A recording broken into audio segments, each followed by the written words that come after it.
আমি ফ্রি ফায়ারকে সময় দিয়েছি, ফ্রি ফায়ার সেটার অবশ্যই আমাকে একটা মূল্য দিয়েছি। বাট আমি স্বেচ্ছায় সজ্ঞানে একটা কথা বলতে চাই আপনাদেরকে, যদিও বা এটা বলতে আমার নিজের কাছেই অনেক কষ্ট হচ্ছে। আজকে থেকে এই চ্যানেলে আমি আর কোনো ফ্রি ফায়ারের ভিডিও আপলোড করব না। আজকে থেকে আমি ফ্রি ফায়ারকে বিদায় জানাচ্ছি। আর কোনো ফ্রি ফায়ারের ভিডিও আপাতত আমার থেকে পাবেন না। এই হ্যাকগুলো কারা আনতেছে, কারা সেল করতেছে, এই হ্যাকের যে সোর্স কোডগুলো, এই সোর্স কোডগুলো আসতেছে কোথা থেকে? তো যাই হোক ভাই, যদি কোনোদিনও এগুলো ঠিক হয় তাহলে আমি হয়তো ব্যাক করতেও পারি। তাছাড়া আমি আর ফ্রি ফায়ারে থাকতেছি না, এটাই হচ্ছে আমার অফিসিয়াল স্টেটমেন্ট। আজ থেকে ফ্রি ফায়ারে কোনো ভিডিও আমার এই চ্যানেলে আপনারা দেখতে পারবেন না।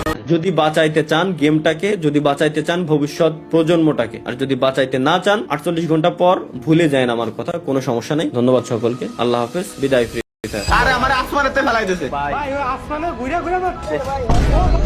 আরে ওর ভাই ও করলো কি আবার? আল্লাহ আস্তাগফিরুল্লাহ, লা ইলাহা ইল্লাল্লাহ। देख के अरे ये कहाँ से তো বন্ধুরা, আজকে দেখা হচ্ছে দুনিয়ার সব থেকে সিক্রেট প্লেস। তো সিক্রেট প্লেসের জন্য অবশ্যই ফ্যাক্টরির উপরে গিয়ে গোলালের উপরে উঠলাম এন্ড ওই পারে আসলাম। এটাই হচ্ছে দুনিয়ার সব থেকে সিক্রেট প্লেস। এখানে কেউ আবার আল্লাহ আস্তাগফিরুল্লাহ, লা ইলাহা ইল্লাল্লাহ।